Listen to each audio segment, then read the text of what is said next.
Welcome to CSI Iowa. I'm your host, Bob Montserrat. Matt Montserrat's in the production booth. Glad you joined us tonight on webcast1live.com.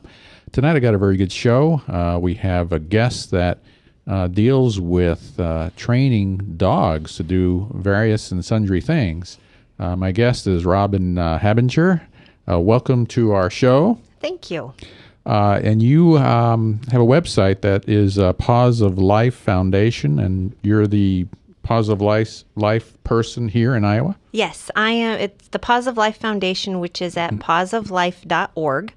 And I am the executive director of that foundation, and we've got trainers all throughout the United States that travel to seminars to help train working dogs.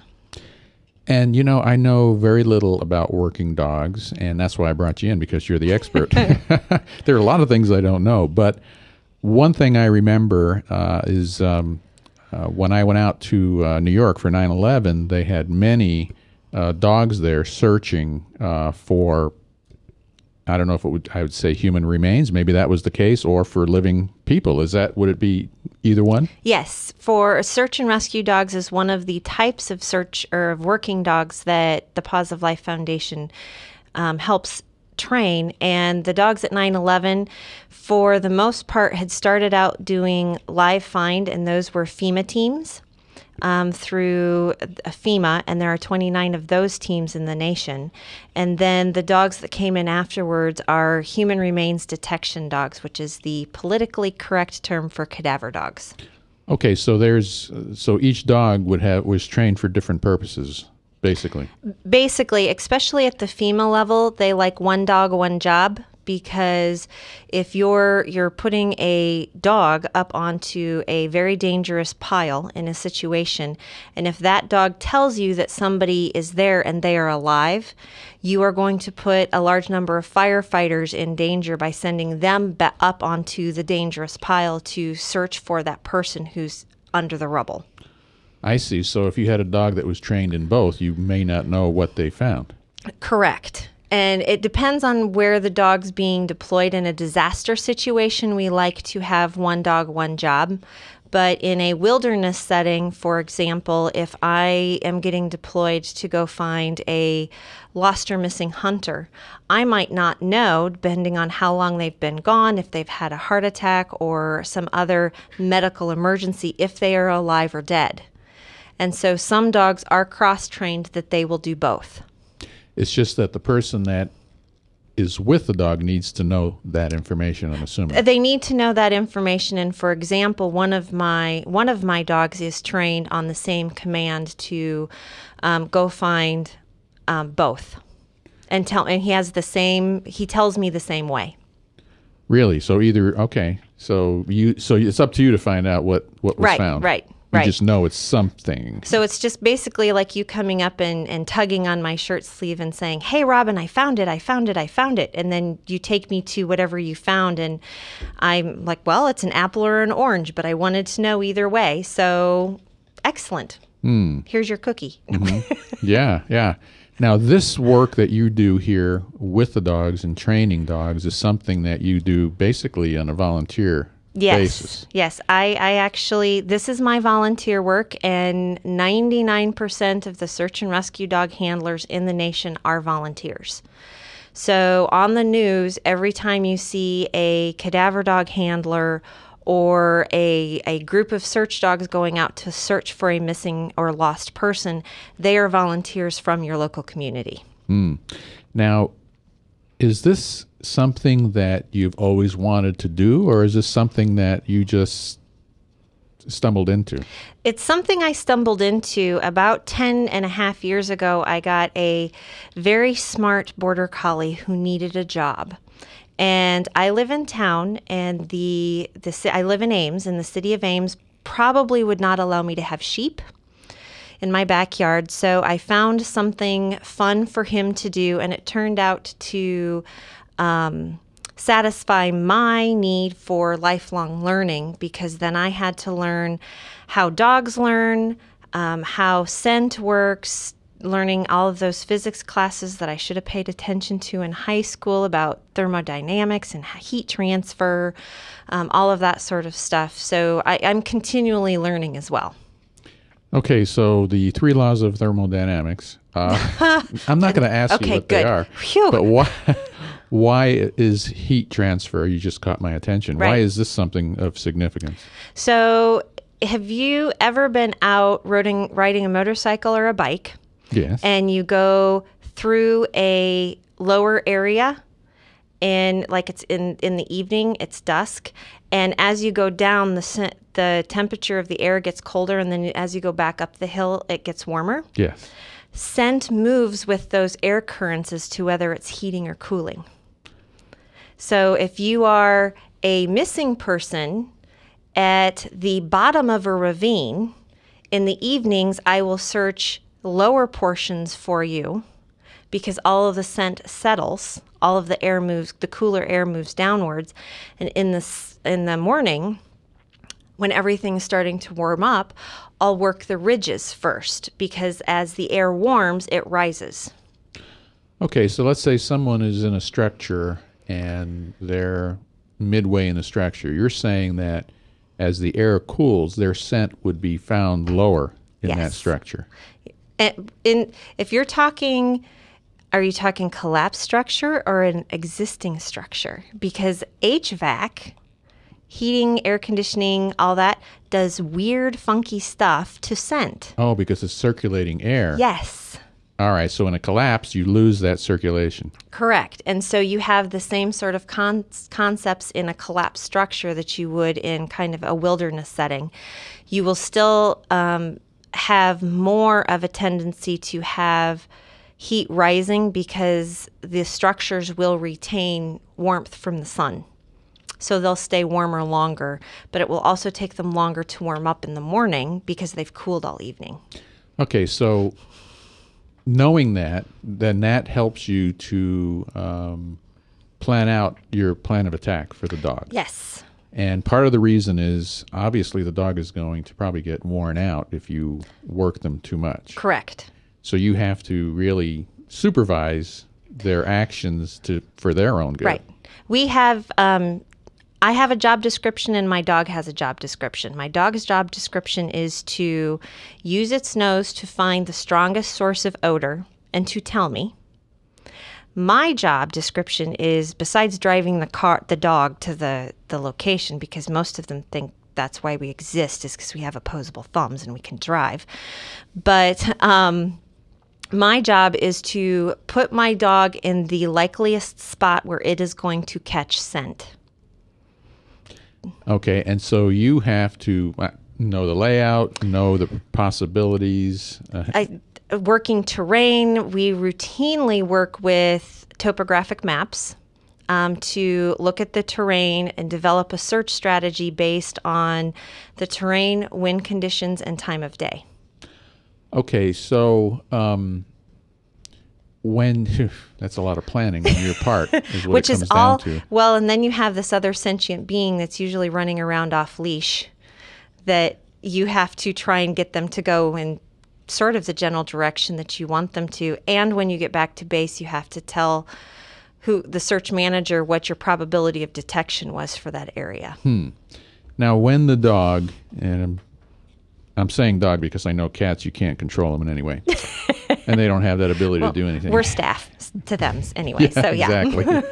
But when they find or get a hit, I'm just going to call it a hit, will they respond the same way, or is it individual depending on the dog? It's very individual depending on the dog. They have the natural body language that through the hours and hours of training that you do, you're like, oh, that's the body language my dog has when it's on scent.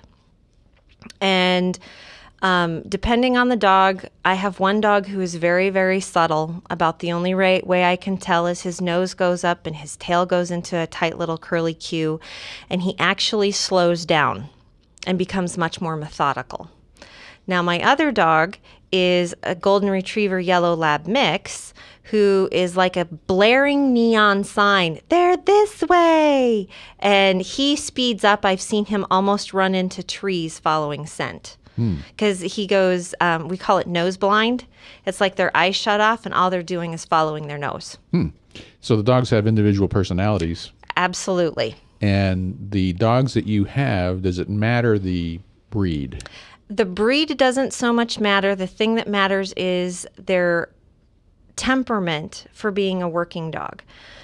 There is one caveat to that. Most smush-nosed dogs don't work so well for scent detection, just because of the reduction in surface area in their nasal cavity. Now, that's not saying that pugs can't do nose work, which is one of the new things that's coming out, which I hear that there's a pug in the Des Moines area who is very good at it. But we tend to like golden retrievers, labs of any color, Belgian Malinois, Border Collies, and German Shepherds. All right. And so and even though you go with those breeds, they still could be defective in some way. Yes. Well, it doesn't mean they're a bad dog, because there are some dogs that are very, very good dogs, but they're good potato chip dogs in the sense that they're great to sit on the couch and eat potato chips with. And then there are dogs that are working dogs, and these are the dogs that usually end up in the shelter because they are clearing 6-foot fences without any problem. They want to play all of the time. They're incredibly toy driven. They need a job to keep their brain busy and to make them tired. So when you go look for a dog, and I'm assuming you go to the shelters. Yes. You look specifically for that type of dog. Yes. So you're asking for Correct. Which are the ones that are jumping around, or the ones that are hyper, possibly? Yes. And well, actually, and my FEMA certified disaster dog came from the ARL in Ankeny. So he was actually relinquished by his owners, and we sprang him out of the pound, and he is now one of the 200. There are approximately 280 of them in the nation at this time, and he's a FEMA certified disaster dog. So what you're saying is it's a special type. It's a special dog. It is a very special dog. Yeah. So you want to take care of them, and I imagine that's what you do when on off season, when you're not in the training mode. There is no off season, because we actually the case law that's out there actually requires search dog handlers to maintain about the same training as law enforcement narcotics dogs handlers. Case law is usually 16 hours a month, and that's once they're at the certified level. So I have 3 dogs, all are certified, all need to have 16 hours of nose time. That means nose out looking for odor every month. So that's what I do in my free time. So you don't have time for much else. No. Okay, so you're pretty dedicated to the dogs then. It's a second part-time job. And it pays in different ways, I'm sure. It does. Nothing like dog dirt in your bed. Yeah. Now these dogs, it seems to me that they really enjoy doing that work. Absolutely. It has to be a game for them, or they will not play at all. All of the dogs, most of the dogs actually do this for a favorite toy. I have got 2 of my dogs are Frisbee dogs. They've got a special Frisbee that they like to play with. One likes to play tug. The other one likes to play fetch. And then my FEMA dog has these leather tugs that he just wants to play tug with whoever is lost in a hole. So and that's a life and death job for a $15 Frisbee. Yeah. Right. Now, during your training, and you train the dogs, is that what satisfies them, or is it a treat that you give them, food that they like or whatever? It depends on what we're training, because just like people, dogs have what's called a reward hierarchy. So I happen to be a chocolate lover. And if you offer me a chocolate ice cream cone, I think that's pretty fantastic. But then if you offer me a chocolate blizzard with Heath bar in it, that's even better. So, but it takes me longer to eat the blizzard than it does to get a lick of ice cream. So if I'm working on something where I need a lot of repetitions, I'll give my dogs maybe a small cookie. But if I really want them to understand that's exactly what I want, I will provide them with a toy, and we'll play tug. Okay, so the rewards have to do with the behavior you're looking for. Right. And how much of that behavior you want them to be doing Right. within a certain time period. Right, because with dogs, a lot of it is repetition, repetition, repetition. Dogs do not generalize well. This is why most people have really, really good kitchen dogs. So their dogs will do all sorts of tricks in the kitchen. But as soon as you take them outside to the park, they look at you like you're speaking a totally different language. And that's because they don't generalize well. Well, I expect my dogs to get out of the car, no matter what state we're in, what disaster piles in front of them. If we're doing a search next to a busy freeway or in the middle of a pasture full of cows, I expect them to go to work. All right, so when you're training a dog, you have to make decisions as to whether the dog will cut the mustard, will be able to do the job. Absolutely. How long, or I guess my question is, how far out have you gone and still rejected the dog? I mean, how much time? I have actually trained a dog for almost 2 years and then had to wash her out of the system, mainly because she had a health issue. We found out she had elbow dysplasia, and the activity level that is required out of a search dog would have increased the likelihood of her having very painful arthritis sooner in her life than if she was a great couch potato. So I found a home for her. And then I had another dog that I spent about 1.5 years training, and came to the realization that he really did not like using his nose. He was a border collie and he was bred to herd. And so I needed to find him a home and he got to herd sheep, and that made him very happy. So how long will a search and rescue dog their work before they retire? How long can they work? It depends on the breed of the dog. A lot of that is imposed by genetics. So German Shepherds, kind of like the police dogs, have a little bit shorter of a working lifespan because of the genetics of how their hips are put together. Malinois and Golden Retrievers, Border Collies, and Labs, some of the Labs actually have a shorter life because of their hips as well. Border Collies, you have to watch out for eye issues and hip issues. My oldest is 10.5 years old, and he is on phased retirement, as I like to put it. He's retired from large area search work and is now solely doing human remains detection, which is usually a smaller area, so he doesn't hurt so much the next day. Okay, so you can still use the dog. It's just on a little lighter duty. Yes, basically. Right. Well, and I still need him to confirm what the younger one's doing, because the younger one and I haven't gotten all of our negotiations ironed out. So I don't trust her as much as I should right now. Oh, although she saved me during certification, so. Okay, so that dog is actually part of your training of others. Yes, other dogs. Absolutely, because he will come in and he will confirm what we think scent is doing, so that we know how to reward the younger dogs. True. Interesting. All right, it's time for a break. Okay. That was a fast 20 minutes. And so you've been watching CSI Iowa on webcast1live.com. My guest today or tonight is Robin Habinger, and with the Paws of Life Foundation. And I'm learning a lot, and I'm sure a lot of people were learning the same things that I'm learning. But we'll be back after these messages. From the RE/MAX Real Estate Concept Studios, this is Webcast One Live.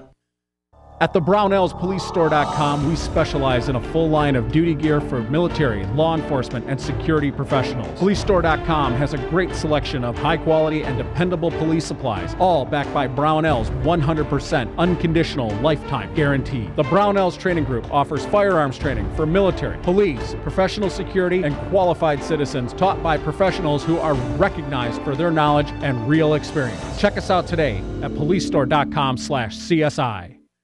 Whether you're 10, 25, 50, 80 years old and beyond, everyone needs to live within their means. I'm Tom Coates with Consumer Credit of America. For almost a quarter of a century, we've helped people of all ages learn to manage their personal finances to benefit them far into the future. When problems arise, we've got the experience you need to make those debt problems go away. Got financial problems? Call Consumer Credit of America.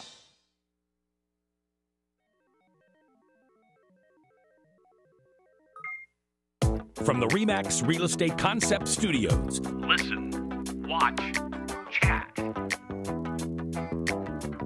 This is Webcast One Live.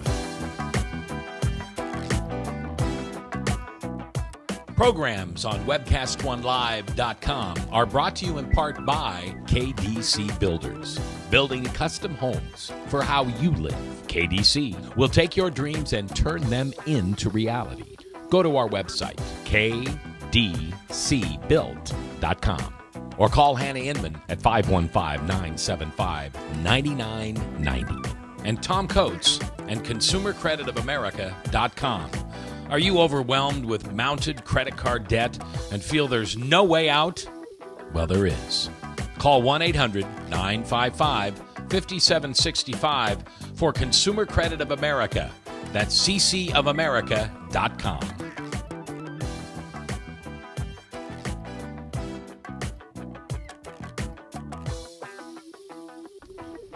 Welcome back to CSI Iowa. You're watching us on webcast1live.com, and also want to remind you that these shows are archived on my Facebook page, which is simply CSI Iowa. Just type that into the search bar, and you'll find all the shows. We've been talking to Robin Habinger. Did I pronounce that right? Habiger, but that's okay. Habiger. Thank you. You're just like me. You respond whatever anybody calls you. As long as you don't swear at me, we're good. And you're with the Positive Life Foundation. We've been talking about dogs and how you train dogs and how they have personalities and how you decide. It's almost like being a Navy SEAL. That's how I see it. You know, you have 1,000 men that try out and you only, pick 10. Right. On average, we've been keeping track and working with the ARL. They will temperament test and work with a sheriff's deputy to actually place some of the dogs to go into narcotics and narcotics work. And what's really interesting is only about 1 or 2 out of 10 dogs that goes into narcotics work has the nerve strength to do disaster search dog work at the FEMA level. And that has to do with the fact that we're asking these dogs to get on a rubble pile and run around on a rubble pile and search with their nose and then play tug and bark on a rubble pile. And that takes a lot of nerve strength and a really pushy dog. One thing I remember is they had VMATs out in New York also because some of the dogs would fall. Yes. And get injured. Yes. And I know that has to really get to you. It does. There have been some dogs that we've lost, not in Iowa, but just in training. They've ran into rebar and they continue to work through it. And then once they get done with their problem, they collapse once they get off the pile. I believe there was a dog in Texas that had happened to. Not as life-threatening, but just as scary for me is we were out on a search and there was just a light covering of snow across the ground. And one of my dogs ran across a burn pit where people had thrown beer bottles into the burn pit and sliced up all 4 of his paws. So, yeah, it's actually a very dangerous type of thing. We're actually fairly blessed in Iowa for wilderness work. The most scary things we have to deal with are mosquitoes and ticks. But if you go to other parts of the country, they're dealing with alligators and bears and cougars and all sorts of things. And so it's really dangerous for the dogs. Yes, exactly. And I know that, and this is what we talked about earlier, that you have dogs that have particular special missions, and they're maybe better suited for those missions. Right. In your foundation, are you training dogs for other missions to be other type of service dogs? Service dog, to other types of working dogs. We actually will work with law enforcement, narcotic dogs handlers, and military working dog handlers, if they come to one of the seminars or would like to come to training. There are lots of types of working dogs. That's how we're defining working dogs for the Paws of Life Foundation, because there's the emotional assistance dogs and the ADA service dogs, which are another type of working dog, and they're actually bred for different personality traits than the working dogs that we use. Okay, so the you mentioned ADA, and what was the other one? Emotional assistance dogs. Okay, so the emotional assistance dogs, are they like the potato chip dogs? They're not the potato chip dogs. Okay. Because they still have to have a work ethic. Because they are the types of dogs that are maybe an epilepsy dog. I think that's considered an ADA dog. So if I offend anybody by saying the wrong thing, I'm not up on all the ADA terminology. But they are detecting something else and reacting in a different way. Some of the epilepsy dogs, when they know that when they can smell some of the neurological changes going on, they will actually lay down next to the person that they're with to try and get them to lay on the floor so that they don't hurt themselves. Now, Moses, my FEMA certified search dog, I can barely get him to hold still, let alone be calm and lay on the floor. So we look for different personality traits, and we'll have dogs jump from search and rescue dogs. Maybe they're going to make a great ADA dog because they have different drive or a different motivation, whereas a dog that might be an ADA service dog likes to play fetch too much, likes to chase balls too much. They might wash out of that system and come over and be a search dog. And so it's not that they're a bad dog, it's just that wasn't the right job. And so if they have a personality to chase dogs, that's something you really can't change then? No. That's built in. I mean, some of that's built in, and some of that's a learned behavior that, especially if they're coming out of a pound situation, we might not be able to do much with that. Okay, so some of their behavior is learned also, yes, depending on how they were raised or what situation they were right. in. So it may be not part of their genes, but something learned. If they're not socialized very well and they've learned that the most rewarding thing out there is to chase squirrels, we may not be able to overcome that independence of, well, I just want to chase squirrels. And so if you also think about the breeds that we're using, most of them have been bred to be a working breed of some nature. And so they have the propensity to work out in the sense that they might like toys better, they like working with a person, that type of thing. Now, when you go and look for a new dog, let's say, right, and you say, okay, I want to train this dog for whatever, to be a cadaver dog or search and rescue or whatever, is that something you look forward to, or is it kind of like, oh my, I know I've got 2 years of hard work?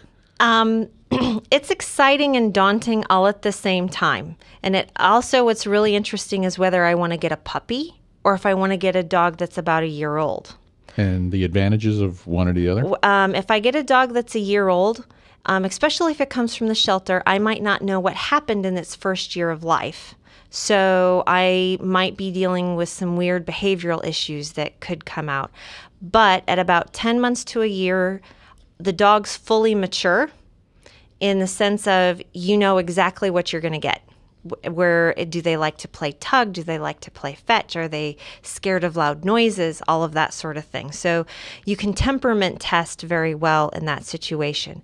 With a puppy, even if you get a puppy from working lines, it's still somewhat of a crapshoot because you usually pick them out at 8 weeks. And they don't know much besides mom and the kennel or the area that they grew up in. And you really have to wait until they're about a year before you know all of the motivations that are really key for that dog. So you can't really look at dogs in a litter and look at behavior when they're puppies. You can, actually. There is temperament testing out there. And like my youngest, I actually took a friend of mine and had her pick out my puppy because there were 5 cute little fur balls there, and I wanted to take them all home. And so I had told the woman who had the litter that I wanted the orneriest puppy that she had. And when we sat down in the middle of a rainstorm in a tin machine shed, the puppy that I ended up getting was the one that latched onto my friend's sweatshirt and wouldn't let go. She was the most determined and the most ornery. Well, that was perfectly fine. Now, fast forward 2 years, I now have a very determined dog who knows her own mind that I now have to work out how to train with her. And so it's a very long negotiation process. Okay, so you take your best guess. Yeah, and that's exactly what it is. It's a best guess when it's a puppy. And you may hit it or you may not. Yep. And sometimes you don't hit it and you end up finding them a new home, or you have a really good potato chip dog. And since that's the case, I mean, then you probably take more than just one dog to train. I have 3 right now because they're sequential. And because in about 4 years, I will probably get another dog that I need to train up for disaster work because Moses will be getting ready to retire. So at any given time, I could have anywhere from 2 to 4 dogs in my house. And you need that because you may have washouts. I might have washouts. I might have somebody get hurt. Right. Dogs are just like people. They get hurt. They pull muscles and sprain knees and all sorts of things. And if you think about what we're asking them to do is basically run through the woods or run across a rubble pile at high rates of speed. Mm-hmm. And although what's really interesting is the handlers usually get hurt more often than the dogs. So we're just not quite as agile. We only have 2-wheel drive. They have 4. That's true. Now, you have a FEMA certified dog then? Yes. Now, does FEMA help you as far as funding to take care of the dogs or medical? Yes. As a FEMA certified dog through Nebraska Task Force 1, they have 12 dogs per team. For each FEMA team in the nation, they do have 12 dogs. And once, at least for Nebraska, once you're up and certified, they will help take care of the vet bills because it's not commonly known, but every FEMA team has to have 4 certified dogs leading the way before they can go out the door. Okay. So the dogs are really the first line of defense for a FEMA team. Okay, so you're called for a disaster, and you're deployed to a certain area. Are you federalized if it's a federal deployment? Yes, if it's a federal deployment, we'll go out with the task force, with Nebraska Task Force 1. Okay, so they'll take care of you, Yep. take care of transportation, and I'm assuming there's a stipend involved with that too. Mm-hmm. Okay, it's similar then to DMORT Right. and Right. or the DMATs. Yep. So that's good, at least, but the other time you're on your own doing. Right, because we work for local law enforcement. So if a county sheriff or something like that, somebody like that has a missing person, I actually deploy through a team out of Story County, and they call Story County Emergency Management. Story County actually deploys us as a team, and there's a whole group of us that will go out that are certified ground searchers and have certified dogs and help the county sheriff find whatever he wants to find, Okay, hopefully. does the county compensate for that? No. Okay, so that's still on your own and Yep. voluntary. Mm-hmm. And the fact is you're here, you're local. Right. They're Right. not going to send you out of state to do that unless It it's a federal. depends. It will depend. We'll get mutual aid requests from other canine teams in other states that has their law enforcement call Story County and deploy us out. Okay, so when you go out on a deployment, then obviously they have to house you somehow. Depends on the area. If you're down in Katrina, you may not have any place to go other than a tent or something like that. Right. So the dogs, I'm assuming, will sleep with you. If we're going to on a federal case, like out with FEMA, the whole logistics section takes care of us. We've got cots, we've got crates. The whole team is fully self-sufficient for 10 days. If I am going to southern Iowa for a search for a missing hunter, I might sleep in my car, or the local sheriff or emergency management director might work something out for hotel rooms. I've done both. But the dog's with you. Yep, absolutely. Yep, the dogs live with me. They are my dogs. Mm-hmm. Yep. Okay. Well, we need to take another break. This again, I'm learning a lot about this situation with the dogs, and I think that's vital. I think it's important. I think it's necessary, and we need you and the teams of handlers that have the dogs and so forth. And we'll continue because I want to talk when we come back from break about your deployment to Joplin. So you've been watching CSI Iowa on webcast1live.com, and we'll be back in a moment. From the RE/MAX Real Estate Concept Studios, this is Webcast One Live. At the BrownellsPoliceStore.com, we specialize in a full line of duty gear for military, law enforcement, and security professionals. PoliceStore.com has a great selection of high-quality and dependable police supplies, all backed by Brownell's 100% unconditional lifetime guarantee. The Brownells Training Group offers firearms training for military, police, professional security, and qualified citizens taught by professionals who are recognized for their knowledge and real experience. Check us out today at PoliceStore.com/CSI. Whether you're 10, 25, 50, 80 years old and beyond, everyone needs to live within their means. I'm Tom Coates with Consumer Credit of America. For almost a quarter of a century, we've helped people of all ages learn to manage their personal finances to benefit them far into the future. When problems arise, we've got the experience you need to make those debt problems go away. Got financial problems? Call Consumer Credit of America.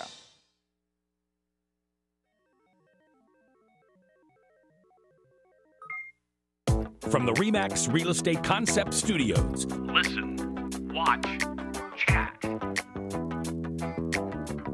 This is Webcast One Live.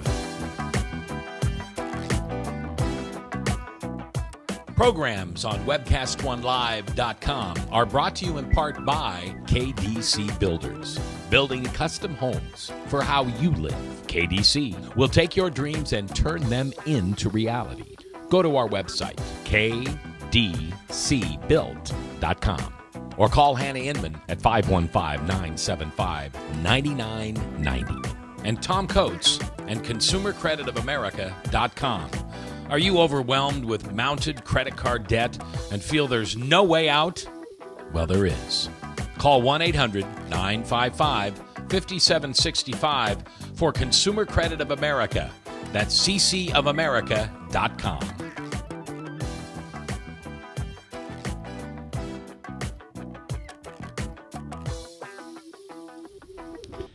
Welcome back to CSI Iowa. Sure glad you joined us. I'm learning a lot about work dogs. I called it service, but they're not. I mean, they could be, but they're really Right. work dogs, and I like that. I'm trying to get the terminology right.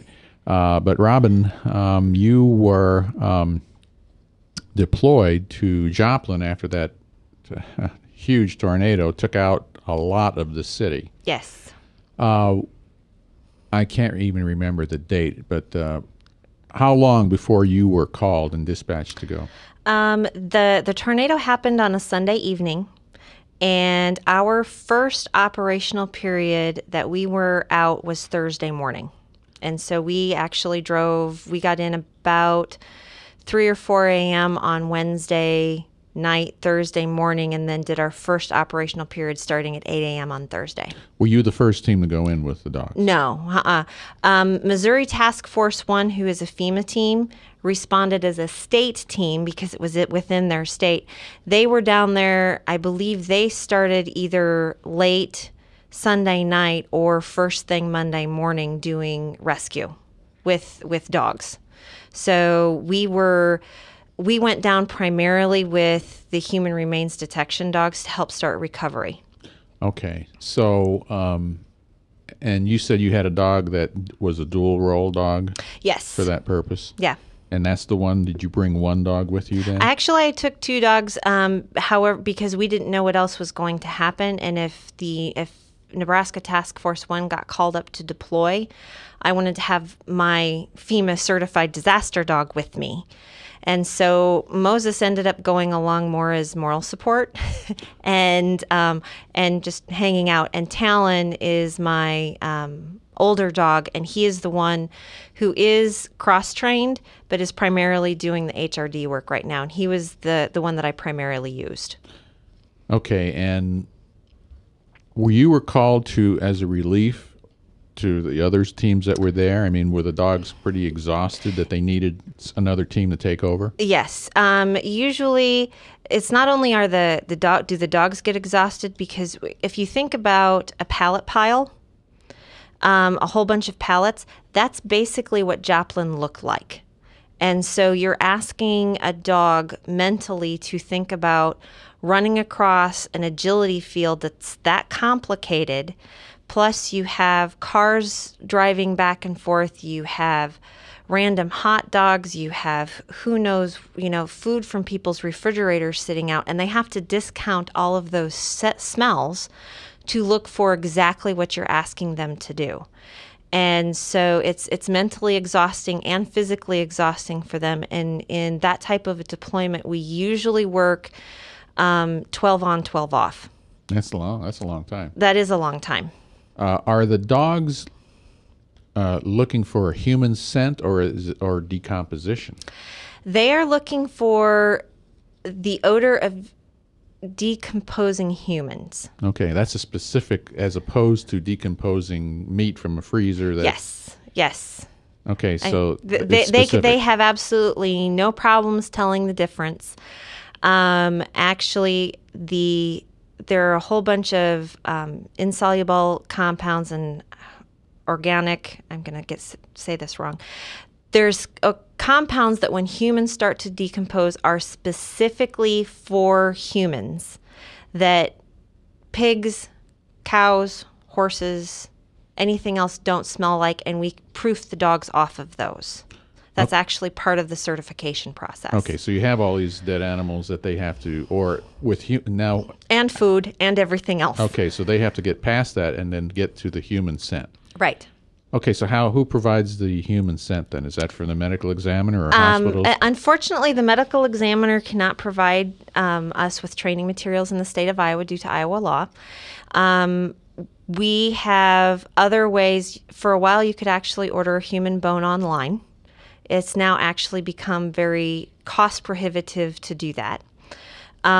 It's still legal, but it's cost prohibitive.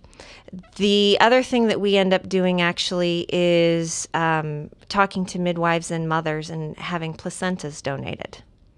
And I will use those for training and certifying dogs. And so, I'm assuming they come to you fresh. Yes. So then you have to leave them out, so they start to break down, I'm assuming. A little bit. They will naturally start breaking down. The majority of us freeze our training aids just so we have them around longer. All are appropriately marked with biohazard stickers and all of that sort of thing. But then I will set them out, and we have to be able to go back, of course, and retrieve them. The dogs have to find them, and while they're sitting out, they naturally start to decompose. Okay, and so obviously if the dog goes out and brings you back a dead mouse, no reward. No reward. So, they've probably eaten it. Yeah. Okay, so then, all right, now when you were then out there, did the dogs find human remains in Joplin? No, we did not find any human remains. What we do believe we found is blood. But then where the dogs happened to alert, we know from in some of the questions that we asked from the day before, they had removed someone from that location who happened to be alive, but she had some puncture wounds. And so there were blood drops there. Average certifying amount of human remains that we use is between 5 and 15 grams. Which, if you think about that, is anywhere from 1 chapstick up to 3 chapsticks. Mm-hmm. That's pretty small. Yeah, it's very small. We're actually, we talk about it in the context of, we actually have forensic dogs versus going the other direction and having dogs that have been exposed to full bodies. It becomes very overwhelming for them because of the scent threshold. Well, how about the psychological effects to the dogs? My personal opinion is that whatever I am feeling goes down the leash, and if I'm feeling the psychological impact, that goes down the leash to the dog, and then they will start acting that way. For all of my dogs, going out and doing scent work is a happy, fun thing. And when they find source of odor, whether it's live or dead, it's even more fun because we get to then play with the toy. And so it's actually an exciting thing for them to find. But Okay. that doesn't mean that because if you think about some of the adrenaline and hormonal rushes that might happen with a traumatic event, I can't say that doesn't affect the dogs. How do you deal with the fact that they may be affected? Meaning, what if they're out there and they're searching and searching and searching and don't hit on anything? Does that frustrate them? Oh, absolutely. And it actually increases the propensity for what we call a false alert, where they'll just start throwing their behavior to see if they can, get mom to throw them the toy. So because they're ornery that way, they can learn to tell time and all sorts of things. So what we will do is we will actually put something out that we know is there so that they have a positive, whether it's a training aid that we've received permission to actually put out, or we ask a friendly deputy to go hide behind a tree. So that they can say, yes, okay, yep, that's what I found. Because most of the dogs that we're dealing with have the mentality of about a child who's 3 or 4. So we have to keep them motivated. Okay, so you may plant something to keep them interested. Right. Yes. And feeling that they were successful. Right. Well, and after you've worked for, Joplin, we were down there for 4 days. And, we were, after day 1, we were openly putting things out with permission of incident command so that we could have a positive for the dogs. Mm. And how many times did you have to do that within a day to give them positives? 1 or 2. And that was enough. That was enough but the level of dogs that we took down are both highly experienced with very experienced handlers. Mm-hmm. How did the handlers deal with seeing all of that destruction and and the chaos? I think it was harder on the handlers than it was on the dogs because it was the symbolic pictures of you saw of people's lives that were reduced to nothing in the matter of 2 minutes. Mm-hmm. And, just the horror of knowing that there were 160 some individuals who lost their life, and it could happen to us. Mm-hmm. How did you, after the 4 days, which you managed, then you came back, and did you have any difficulty stress-wise, just for yourself? A little bit stress-wise. Most of it was just getting reacclimated back into, your natural. My real job is I have an office job. And so when going from a devastating situation like that, where, some people's lives will never be the same, that I then have to pick up and answer 200 and some emails, which just really don't seem all that important anymore. But, I also have dog biscuits to buy and mortgage to pay. So did a lot of quality walking with the dogs. Mm-hmm. Because the dogs needed to recover too. Yeah. And some of us they also have to have time to just be dogs. So we spent a lot of time out in the woods just wandering around. Mm-hmm. Yeah, and that's the human factor, that not just the dogs, because you've got to take care of them and you have to meet their needs. Mm-hmm. And if any of them are injured, and you said one happened to be going through the glass. Yeah, absolutely. And then you have to nurse that dog back to health, which again, you have a different responsibility, not only taking care of yourself, but you have to take care of somebody very close to you. Yes. Well, and they are, for me, mine are like having small children. And it's one of those things where, people ask me if I have kids. I'm like, yes, they have 4 feet and fur. Mm-hmm. Right.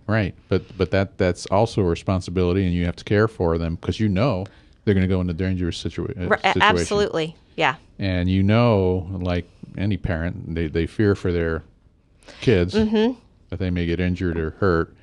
But that's the other thing, is you're going into a disaster area, and then your psyche is also going to be affected, which I'm assuming would have an effect on a dog, because they can pick up on you, and if you're hurting, they can see they that. will. Yeah, absolutely. Well, and one of the interesting things when we go out into a wilderness setting, we're always sent out with a flanker. And we usually tell our flankers their job is to keep us safe, because I am so busy watching my dog that I could walk off a cliff, I could walk into a cistern, I could do all sorts of things. If my dog physically gets into trouble, you will see me shed my pack and jump right in to go save my dog.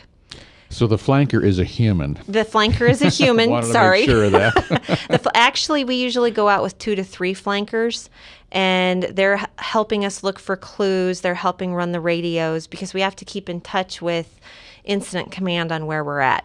But they're actually really watching you. They're keeping me safe. And depending on how many there are, they're also helping watch my dog in case I fall in a hole. And my dog finds the person, my dog will hopefully let me know in the hole, and then they can follow my dog.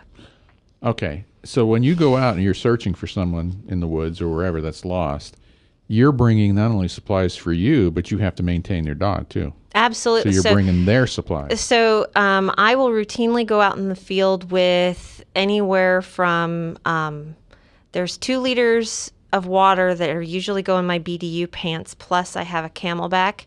And I will always water my dog first, and I get what's left. And so all of the water that I carry is for my dog, and I might make the other people carry water for my dog too. So you're saying the dog requires more water than we do? Actually, I don't know. You'll have to ask a vet. But my philosophy is, I know when I'm thirsty. I can tell somebody my dog can look at me, but they don't speak English. And my dog is fairly rusty. So it's my job as their handler to make sure that they are getting everything they need to do their job. Do they drink out of a bowl or directly from the bottle? Mine think it's horribly rude to drink out of the bottle, so they all drink out of a little bowl. Okay. I know other people who can actually feed them right out of their Camelback. Really? Yeah, but mine think that's horribly rude. Well, it's funny. These seem like dumb questions to me, but it's kind of like, I'm not. I wonder how that goes. Yeah, it just depends on the dog. Have you ever gotten a dog where they've been so exhausted you had to physically carry them?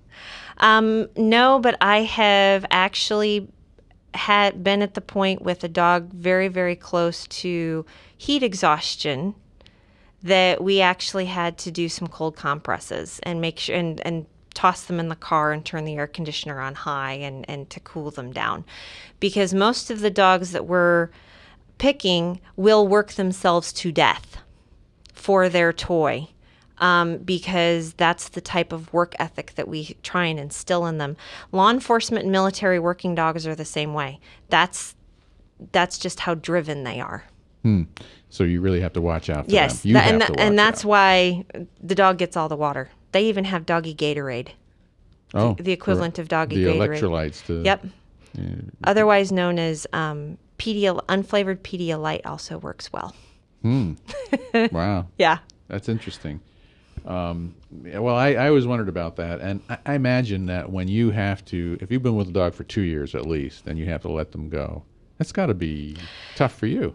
It takes about a minimum of 18 months to train a dog to the basic certification level, and there are up to 3 different certification levels. So the basic level is about 18 months, and it's like rehoming your partner. I mean, you can ask some of my friends. Rehoming the 2 dogs that I had to rehome was probably one of the more traumatic experiences in my life. And the caveat is that they're always welcome back, and they have to go to a better home than mine, which is actually fairly hard to do.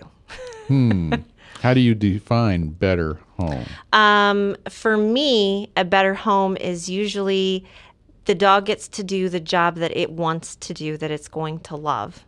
So one got to go herd sheep every day. He was a chore dog. And the other dog is an only dog. And they told, when we kind of went through the whole process, her new bed became a down comforter in the house. and they go for walks every day. And I also worked with the woman at the time, so I would get daily updates. Wow. So Yeah. you're tougher than when the rescue league lets dogs go. I don't know about that sometimes.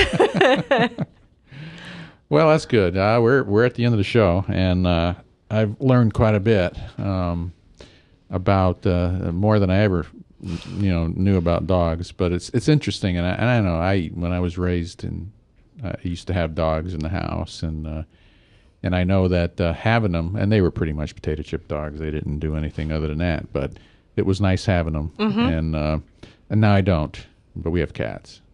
And like you said, You have your staff. yeah, we're staff. Right. There's no question.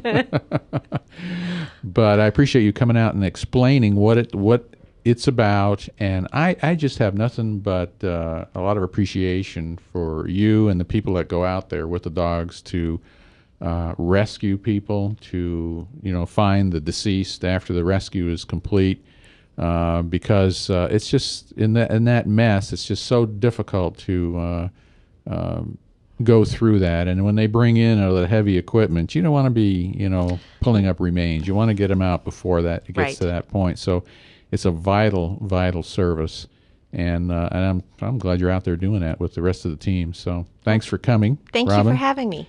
And you've been watching CSI Iowa on webcast1live.com, and we'll be back next week. Bye-bye. From the RE/MAX Real Estate Concept Studios, this is Webcast One Live. At the BrownellsPoliceStore.com, we specialize in a full line of duty gear for military, law enforcement, and security professionals. PoliceStore.com has a great selection of high-quality and dependable police supplies, all backed by Brownell's 100% unconditional lifetime guarantee. The Brownells Training Group offers firearms training for military, police, professional security, and qualified citizens taught by professionals who are recognized for their knowledge and real experience. Check us out today at PoliceStore.com/CSI. Whether you're 10, 25, 50, 80 years old and beyond, everyone needs to live within their means. I'm Tom Coates with Consumer Credit of America. For almost a quarter of a century, we've helped people of all ages learn to manage their personal finances to benefit them far into the future. When problems arise, we've got the experience you need to make those debt problems go away. Got financial problems? Call Consumer Credit of America.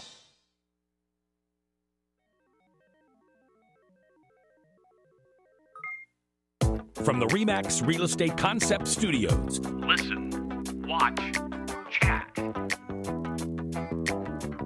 This is Webcast One Live. Programs on webcast1live.com are brought to you in part by KDC Builders. Building